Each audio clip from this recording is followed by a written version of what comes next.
Bienvenidos a Vistazo en Vivo. Este lunes 8 de marzo se vivió una nueva jornada de marchas para exigir el respeto de los derechos de las mujeres en un mundo en el que seguimos sin tener suficiente representación en la vida pública y la toma de decisiones, según el último informe del secretario general de Naciones Unidas. Hoy solo hay jefas de Estado o de gobierno en 22 países y únicamente el 24,9% de los parlamentarios nacionales son mujeres. Para analizar la injusticia social y la violencia sistemática que aún viven las mujeres en Ecuador, nos acompaña hoy la expresidenta y exvicepresidenta del Ecuador, Rosalía Arteaga, quien es doctora en jurisprudencia y máster en antropología, además de tener un amplio recorrido académico internacional y varias condecoraciones. Bienvenida, doctora Arteaga. Un saludo cordial, Gabriela, y a todas las personas que nos están escuchando el día de hoy. Doctora, su extensa hoja de vida es una prueba más de que las mujeres pueden conseguir grandes logros. De eso no cabe duda. Sin embargo, en Ecuador sigue existiendo muchísima desigualdad entre mujeres y hombres, como la brecha salarial. ¿Qué hace falta en materia política? Bien, yo le diría aquello que manifestó la diplomática Jane Kirkpatrick, aquella que fue la primera representante de los Estados Unidos y Naciones Unidas, que decía que para que las mujeres seamos reconocidas como iguales tenemos que trabajar el doble. Y esto se ha aplicado en mi vida y en la vida de muchísimas mujeres que probablemente tenemos que trabajar más para ser reconocidas como iguales. Cierto es que las cosas han cambiado, que evidentemente hay más acceso, hay un marco legal, como en el caso del Ecuador, que nos está posibilitando inclusive la inclusión en listas paritarias para el caso de las elecciones. Pero una cosa es lo que dice la ley, este marco jurídico, y otra cosa es lo que ocurre en la práctica. Usted ha manifestado algunos datos que son clamorosos a nivel mundial. Menos del 10% de los países en el mundo son gobernados por mujeres en calidad de presidentas de las repúblicas o primeras ministras. Sin embargo, lo interesante es que esas mujeres lo están haciendo mejor que muchos hombres y eso vale la pena resaltar. Yo creo que hay que seguir insistiendo mucho en el tema de educación, el hecho de que las mujeres nos creamos a nosotros mismas, que somos capaces de hacer los cambios, que podemos marcar la diferencia, pero también dentro de la educación tiene que entrar ese binomio inseparable de la escuela y la casa, es decir, los padres y los maestros, porque ahí se forman y se cimentan los valores. ¿Cómo podemos pedir que un país sea democrático si el niño y la niña ven que el padre implica a la madre, o su conviviente, o su novio, o que se producen abusos por parte de padrastros? En el Ecuador, por desgracia, tenemos indicadores muy graves, temas de embarazo adolescente, de maltrato, que se ha incrementado también el maltrato doméstico en esta época de pandemia, porque las familias han estado a veces hacinadas en las casas y ese mayor contacto probablemente implica más roces. Así es que indudablemente hay que trabajar mucho en temas de educación y por supuesto seguir ajustando los marcos legales. Ahora, al ritmo que lleva el mundo, ONU calcula que la igualdad de género entre jefas y jefes de gobierno tardará otros 130 años. En 1997 usted fue víctima de un sistema político machista. ¿Cree que ha habido un proceso significativo de cambio desde entonces o no tanto? Usted menciona una fecha que para mí es muy importante. Yo creo para el Ecuador también, porque claro, en el 96 gano las elecciones como vicepresidenta, fui una de las pioneras. Digamos que en Estados Unidos recién en este año se le elige a la señora Kamala Harris como vicepresidenta, en Colombia hace apenas unos 3 años. Entonces, en el Ecuador hemos sido pioneros, también en el tema de la mujer votante, en el caso de Matilde Hidalgo, pero igualmente en el 97, cuando asumo la presidencia, tuve un legítimo derecho como mujer que había ganado las elecciones, que estaba en calidad de vicepresidenta y que la Constitución lo contemplaba como un derecho, el derecho de sucesión. Sin embargo, ese derecho es burlado, un golpe de Estado por parte del propio Congreso, de lo que actualmente sería la Asamblea Nacional.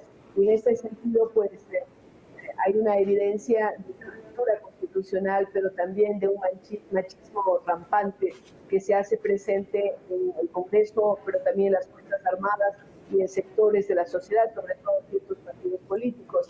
Así es que, si bien somos pioneras en muchos casos y a veces a las pioneras nos toca pagar el piso, pagar el precio, yo diría que sí, hay cambios y que los países están ahora más preparados que antes para tener liderazgos femeninos, pero todavía hay cortapisas. La propia fe de las mujeres en nosotras mismas, esa solidaridad de género que es importante, el demostrar que somos menos corruptas o no somos corruptas, de que podemos hacer las cosas de una manera multidimensional, porque nosotros tenemos aquello que los americanos llaman el multitasking, es decir, la capacidad de simultaneidad, de hacer varias cosas al mismo tiempo y hacerlas bien, que vienen derivadas, lo digo yo, una especie de formación profesional de amas de casa, porque hemos tenido que hacerlo y esto a la hora de ejercer funciones en la política nos sirve también. Pero hay que seguir trabajando, no podemos cortar los brazos. Ninguna de estas luchas ha sido, o de las conquistas, ha sido una concesión graciosa, ha sido luego de luchas. Por supuesto, no justificamos la violencia. He visto que ha habido algunos actos en México, en Chile, por ejemplo, de ciertas violencias en las calles, no las justifico, pero sí tenemos derecho a la protesta y a exigir que tengamos igualdad de opciones en todos los aspectos, no solo en el político, en el deportivo, el tema de los salarios, el tema de la empresa privada, en la administración pública, etcétera. Su retrato como mandataria tardó 21 años en colocarse en el Salón Amarillo del Palacio de Carondelet. ¿Cómo recuerda usted el día en el que la obligaron a dejar la presidencia y qué aprendizaje se llevó de todo ello? Primero, en que uno no puede fiarse de la palabra de quien en un momento dado de oferta de apoyo. Tal vez yo adolecía, creo que adolezco de cierta ingenuidad en el sentido de que como yo cuando doy mi palabra la cumplo, vale más mi palabra que un documento escrito, pienso que mucha gente está así, pero desgraciadamente no lo es. Entonces aprendí una lección dolorosa de no fiarme, por ejemplo, de lo que me decían ciertos altos mandos de Fuerzas Armadas, que tenían que simplemente respetar la ley, pero no lo hicieron y se sometieron a las presiones de los partidos políticos en el Congreso. Usted menciona el hecho de que después de más de 20 años se colocó el retrato. Quiere decir que a lo largo de esos años también predominó una cultura machista y fue solamente por un pedido de las mujeres de Guayaquil. Yo no lo sabía, pero habían hecho una solicitud a varios gobiernos y finalmente por motivo de la colocación del retrato, que es un gesto simbólico, es verdad, pero que dice mucho. Siempre a mí, gente que venía del exterior y que visitaba turísticamente las zonas del Palacio de Gobierno, el Salón Amarillo, decían, ¿qué pasa? ¿Por qué no está el retrato? Y finalmente está. Yo creo que simbólicamente fue un gesto de reconocimiento a la presencia de las mujeres, no solamente la mía, en la política ecuatoriana. Dentro de este mismo ámbito político, ¿considera usted que hoy en Ecuador las mujeres tenemos todas las herramientas para llegar a cargos importantes y que generen cambio? Las tenemos las herramientas y tenemos que usarlas. Para ello tenemos que seguirnos preparando. No hay justificativo, por ejemplo, para decir que las mujeres no llegamos preparadas y los hombres sí. No hay justificativo porque hay muchos hombres que llegan también sin ninguna preparación, pero lo ideal es que nos preparemos, que tengamos confianza en nosotras mismas, que aparte de ser aquellas super mujeres que queremos hacerlo todo en el hogar, en el trabajo, en el tema de la creatividad, porque también es importante pensarlo en esas mujeres artistas, artesanas, músicas, pintoras, escritoras, etcétera. Y a veces se da no solamente la doble jornada, sino la triple jornada. Pensar que el trabajo voluntario lo seguimos haciendo más las mujeres en hospitales, en asilos, etcétera. Hay que incorporar a los hombres. Yo a veces medio en serio les digo que no debemos tener el monopolio de la ternura. La ternura está presente en los padres que aman a sus hijos, a sus hijas, y entonces parte de su cuidado tiene que estar a cargo de ellos, igual de las tareas de la casa. Entonces empezamos democratizando los hogares y continuamos por ese rumbo democratizando y haciendo de mejor calidad la vida de las personas en nuestros países. Pero sí hay herramientas. A partir del año 2025 siempre los binomios de candidatos a presidencia y vicepresidencia de la República, por ley, estarán conformados por hombres y mujeres o por mujeres y hombres, igual en el caso de las alcaldías. Entonces ya no seré la excepción de haber sido elegida como presidenta y luego asumido la presidencia. Ya lo tendremos como parte de la vida diaria de los ecuatorianos a partir del 2025. Tenemos las herramientas. Ahora, ¿cómo trabajar el concepto que tienen los ecuatorianos y ecuatorianas de sus lideresas políticas? Porque, por ejemplo, en 2020 un estudio del Observatorio Nacional de la Participación Política de la Mujer reveló que los comentarios que más recibían nuestras asambleístas eran, primero, es histérica; segundo, esa ropa no le favorece; y tercero, fue elegida por un hombre. Hay que trabajar en la parte de educación. Lo reitero, yo soy una educadora, empecé muy jovencita, a los 17 años, a ser profesora y ha sido parte consustancial de mi vida. Así es que le pongo mucho énfasis al tema de educación y también hacer conciencia, porque muchas veces los comentarios vienen de las propias mujeres, de que las redes sociales no tienen que ser una herramienta de insulto, de revancha, de difamación y de calumnia. Tenemos que pensar, y siempre se lo digo a las jóvenes, sobre todo en nuestra escuela de liderazgo o en las oportunidades que tenemos. Justo ayer estaba haciendo un compromiso con un grupo de jóvenes, es decir, comprometámonos a no retuitear ni a poner like en nada que sea ofensivo contra una mujer.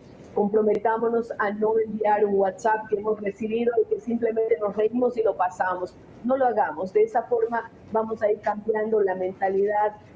También les he pedido, y esto es algo que lo hago siempre público, debemos desarmar la palabra, porque a veces utilizamos expresiones groseras y que aceptan, porque se las dice con cariño. Para mí no hay cariño en una grosería jamás. Y a veces de esa agresión verbal se pasa a la agresión física. Entonces, desarmar la palabra, hacer un compromiso de no replicar groserías ni calumnias. Yo creo que es un buen paso que podemos dar para mejorar la situación, no solamente de la política, sino del convivir social en nuestro país y en el mundo. En el 2020, cada 72 horas una mujer murió por su condición de género en el país, según la Asociación Latinoamericana para el Desarrollo Alternativo. La violencia machista es altamente corrosiva para la sociedad. Sin embargo, con solo meterse a los comentarios de videos o fotos de las marchas feministas que ocurrieron este lunes, en las propias cuentas de Vistazo, es común ver a gente decir cosas como, y cito aquí, que vayan a lavar platos, desocupadas, los hijos en la casa solos, ridículas, anda a la cocina, ya fregonas a la cocina, que es para lo que nacieron. ¿Qué estrategias deberían estar analizando nuestros gobernantes para superar y dejar atrás todo esto? Mire, Gabriela, aquí yo no les echo la carga a los gobernantes, se la echo a la propia sociedad, a nosotras. No tenemos que replicar este tipo de comportamientos ofensivos y machistas que atentan contra los derechos humanos. Cuando yo hacía campaña electoral, también me quería mandar a la cocina y mi réplica era, vayan ustedes, yo soy mala, probablemente pueden llegar a chef, porque la verdad es que casi siempre se habla de chef varones más que de mujeres. Entonces, para ello tienen que entrenarse en la cocina de su casa y les estamos ofreciendo la oportunidad. Entrénense, así llegarán a chef. A mí no me cabe esa profesión porque no tengo las dotes ni las capacidades. Yo soy mejor con la palabra que con las manos en la cocina, esa es la verdad. Entonces yo creo que con cultura y educación podemos refutar esos dramas que los vivimos todos los días. Mire, hace 2 o 3 años yo estuve en Plánida, en el foro, porque soy parte del board de Women Political Leaders, y allí una entrevistadora del país me hizo una pregunta y me dijo cómo está la situación del maltrato doméstico. Y yo dije que el lugar más peligroso para una mujer es su propia casa. Esto lo había recogido la prensa nacional y lo pusieron en Twitter. También recibí agresiones porque me decían seguramente en tu casa y cosas por el estilo, porque yo había dicho simplemente una realidad, que es lo que usted se refiere, precisamente cuando vemos que hay tantos femicidios, cuando tantas agresiones para la mujer. Eso está ocurriendo no en la calle, en la mayor parte de los casos. Puede haber alguna excepción, pero la mayor parte de violaciones, la mayor parte de situaciones conflictivas se presentan en los propios hogares. Es el marido, el agresor, es el conviviente, es el novio, es la pareja, es el padrastro en el caso de las niñas, es el tío, el abuelito cariñoso, entre comillas, el vecino en el que se confía el cuidado de los niños y las niñas. Allí se producen esas agresiones. Es decir, reitero aquello que dije, que el lugar más peligroso para una mujer y probablemente para sus niños, sus hijos, es su propia casa. Entonces, esto no tiene que ver tanto con una política de Estado, tiene que ver cómo la sociedad se construye a sí misma y qué hacemos cada uno de nosotros en ese sentido. Por ejemplo, yo estoy en una guerra particular en contra de las narconovelas. Creo que esas son escuelas del delito y habría que hacer conciencia en los medios de comunicación de que aquella violencia, por ejemplo, los degollados que vimos en las cárceles ecuatorianas, ya los vimos antes en las narconovelas. Es decir, se está replicando y además hay una cosificación de la mujer porque aparecen las modelos, las jóvenes alrededor de los narcotraficantes y son el trofeo, igual que la botella de whisky, igual que la cadena de oro, que los colgantes, que los anillos, que los carros, que las mansiones lujosas y las piscinas, las mujeres aparecen cosificadas. Entonces, nosotros mismos como sociedad tenemos que hacer un análisis real de qué es lo que estamos haciendo. Por supuesto que hay algunos temas legales, por ejemplo, creo que tiene que revisarse el Código de la Niñez y Adolescencia, porque en ese código, si bien se protege a los niños y a los adolescentes, se quita toda la autoridad a los papás, a las mamás y a los maestros. Y entonces tenemos situaciones clamorosas al interior de las propias casas. Pero más que políticas de Estado, tiene que ver con la propia composición de la sociedad.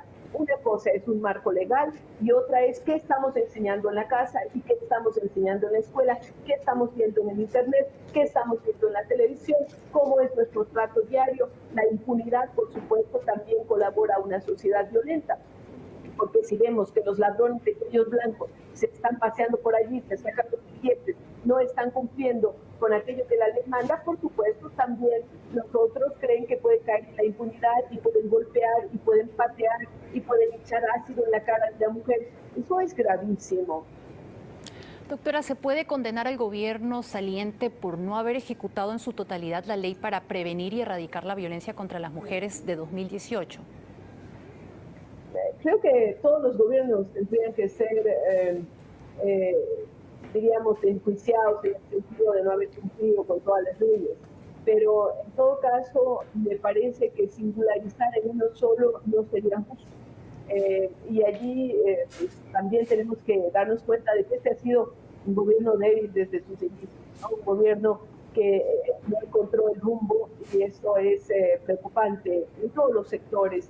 Creo que en algunos ha hecho esfuerzos como por ejemplo reestructuración de deuda externa, créditos en mejores condiciones que los que teníamos antes, sobre todo con los prestamistas chinos, etcétera. Entonces, tiendo a tratar de ser objetiva en el análisis de lo que ocurre con cada gobierno en nuestro país y con las actitudes y las actuaciones de quienes están en los máximos puestos de gobierno. ¿Cuál debe ser el papel de la justicia y la fiscalía en la lucha contra la erradicación de la violencia de género? Porque, por ejemplo, en ciertos casos de agresiones sexuales, las víctimas aún deben dar su versión de los hechos a la policía, a médicos, a fiscales, una práctica que solo revictimiza. Sí, yo diría que la fiscalía tiene un papel importante porque sea por una acusación particular o de oficio, el fiscal o la fiscal, en este caso, porque tenemos una fiscal que creo que ha estado bastante a la altura de las circunstancias, ha trabajado muy fuertemente en este tema. Me parece que también hay otras instituciones como la Defensoría Pública, la Defensoría del Pueblo, que tienen que ver con la precautelación de derechos y también acusar a quienes están violentando la ley. Por ahí es un tema importante, pero recuerde siempre que nosotros en democracia tenemos que hablar de división de poderes, del Ejecutivo, Legislativo y Judicial. En el Ecuador tenemos 5 poderes, pero hablamos de los 3 más importantes. En este sentido, diríamos que tiene que haber esa independencia. El Ejecutivo tiene que hacer lo que le toca, pues ejecutar, hacer obras, aplicar políticas, etcétera. Judicial tiene que, y allí me parece que en el judicial hay un debe enorme, porque muchas veces la fiscalía acusa, presenta pruebas y la justicia o el aparato judicial simplemente determinan que ya no hay pruebas suficientes o que algún tema de procedimiento, etcétera, un poco como lo que hemos visto en Brasil en estos últimos días. Pero sí, y los legisladores tienen que dedicarse a hacer las dos cosas para las que tienen atribuciones: legislar y fiscalizar, no repartirse puestos, no generar expectativas de que van a hacer obras en sus provincias, porque esto no es cierto, ellos no deben manejar presupuesto, sino simplemente legislar, hacer las leyes adecuadas. También podría ser depurar las leyes, porque en Ecuador hay exceso de leyes, hacer que sean concordantes unas con otras. Así deberíamos mensurar el trabajo de un legislador y no metiéndose a hacer las cosas que debe hacer el Ejecutivo, porque ahí tenemos, además de sus escándalos de corrupción, como reparto de hospitales y otras cosas que son muy gravísimas. Me gustaría cambiar de tema para esta última pregunta, doctora. El tema que está en boga.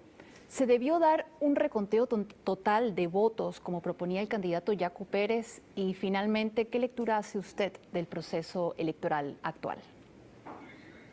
Mire, al existir un margen tan pequeño entre el segundo y el tercero, yo creo que habría sido saludable para el país abrir las urnas. Yo no estoy militando ni estoy participando para nada en política, pero como una espectadora imparcial que amo a mi país, creo que habría sido mejor y más prudente que se abran las urnas que tengan que abrirse, para evitar sombra de duda sobre el proceso, porque eso puede pasar la factura, la cuenta a futuro. Me parece que un poco las cosas están dadas y que ahora los ecuatorianos tenemos que entrar en un proceso de reflexión profunda de qué queremos para nuestro país. Replicar lo que está pasando en Venezuela, que ya sabemos lo que ocurre. La prueba la tenemos aquí en los casos de los venezolanos que están en el Ecuador, el par de millones que han pasado por aquí, de los millones de venezolanos que están en el mundo entero, pero sobre todo en América Latina, abarrotando las calles, durmiendo en albergues o en la calle. Eso no queremos para nuestro país. Lo otro, un camino que puede ser sacrificado, pero que de alguna forma tiene una expectativa de esperanza.